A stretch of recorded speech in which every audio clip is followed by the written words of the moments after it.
وہ نبیوں میں رحمت لقب پانے والا، مصیبت میں غیروں کے کام آنے والا، مرادی غریبوں کی پر لانے والا، وہ اپنے برائے کا غم کھانے والا، وہ اپنے برائے کا غم کھانے والا۔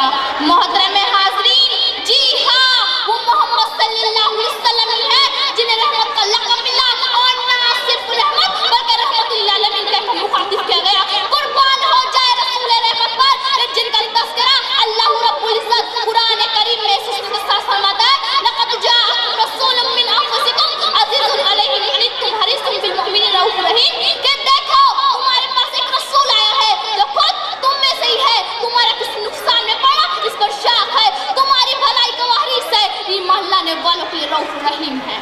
محترم سامعین، اس شفقت اور رحمت کا تصور کیا آپ کر سکتے ہیں کہ جس کو عیاں کرنے اور ہماری نگاہ کے سامنے لانے کے لیے رب ذوالجلال والاکرام نے دو لفظ رؤوف اور رحیم کا استعمال کیا، جو خود اس کی اپنی صفات کا بھی مظہر ہے۔ اور یہی وہ رحمت شفقت کے دل آویز حیرت انگیز پیغام ہے جس نے لوگوں کے دلوں پر فتح کے علم گاڑے ہوئے اٹلانٹک کے ساحل سے لے کر دریائے سندھ کے کنارے تک اور یورپ سے لے کر چین تک اسلام کو غالب کر دیا۔ ارباب دانش میں پوچھنا چاہتی ہوں کہ وہ کون سی طاقت تھی جس کے بل پر حضور اقدس صلی اللہ علیہ وسلم نے قرۂ ارض کے بڑے خطے پر اسلامی حکومت قائم کر دی تھی۔ جناب صدر، ذرا تصور کیجیے اس بات پر کہ ایک ایسی بستی ہو جہاں عورتوں کی عزت سے کھیلنا، زندہ بچوں کو دفن کرنا، کافروں کو لوٹنا، زمین پر پڑے ہوئے خون کو پینا، ذرا سی بات پر برسوں تک لڑنا، طاقتوروں کا کمزور پہ ظلم کرنا عام ہو، جہاں ظلم وجود کے بادل گنے ہو چکی ہو، جہاں انسانیت سیسوں کو بلک بلک کر رو رہی ہو اور دردی سے کرا رہی ہو۔ محترم سامعین، ایسے میں رحمت عالم صلی اللہ علیہ وسلم کی آمد کے ساتھ منظرنامہ بدل جاتا ہے۔ نبی رحمت صاف آگن ہو جاتی ہے تو عورتوں کو عزت کی چادر، غلاموں کو آزادی، بچوں کو زندگی، لوٹے جانے والوں قافلوں کو راحت، پستہ لوگوں کو وقار، اور ظلم وجود کے بادل ہمیشہ کے لیے چھٹ جاتے ہیں۔ محترم حاضرین، حضور اقدس صلی اللہ علیہ وسلم نہ صرف اس زمانے والوں کے لیے رحمت ہے بلکہ آپ اس موجودہ زمانے والوں کے لیے بھی رحمت ہے۔ آپ نے وہ بے حکیم کی تعلیمات کے انمول موتی بکھرائے جس سے محروم مظلوم طبقات کے مسائل کو حل کیا جاتا ہے۔ جناب والا، آپ صلی اللہ علیہ وسلم نے اپنی تعلیمات میں کمزور کے حقوق بیان کیے، مسکینوں اور محتاجوں کی مدد پر ابھارا، ظلم کی مذمت کی، مظلوم کی مدد کی، عورتوں کے حقوق، والدین کے حقوق، مردوں کو گھر کا کام گواہ و سرپرست، سردار حکمران کو خالق، حکومت کو رحمت بنا کر پیش کیا۔ جناب صدر، محبت اور رحمت کا مظاہرہ تو دیکھیے، باپ اور چچا بیٹے کو لینے کے لیے آتے ہیں اور بیٹا یہ کہہ کر کہ ابا جان، میں نے اس شخص کو سب سے زیادہ رحم دل اور محبت کرنے والا پایا ہے، اور بیٹا یہ کہہ کے جانے سے انکار کر دیتا ہے۔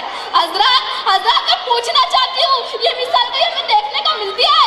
حضرات ذرا اس طرف دیکھیے، عید کا دن ہے، اللہ کے رسول راستے سے جا رہے ہیں، ایک بچے کو کھڑا ہوا دیکھ کر پوچھنے لگتے ہیں، بیٹا تم کھیلتے نہیں، تم نے کپڑے بھی نہیں بدلا، کیا ہوا، تم اتنی غمگین اور افسردہ کیوں ہو؟ بچے کی آنکھ سے آنسو بہتے ہیں۔ بچے کا حال سنتے ہی رحمت عالم صلی اللہ علیہ وسلم کی آنکھیں بھی بے اختیار بہہ پڑتی ہے۔ آئے دنیا میں بہت پاک و مکرم بن کے، مگر نہ آیا کوئی رحمت عالم بن کر، مگر نہ آیا کوئی رحمت عالم بن کے۔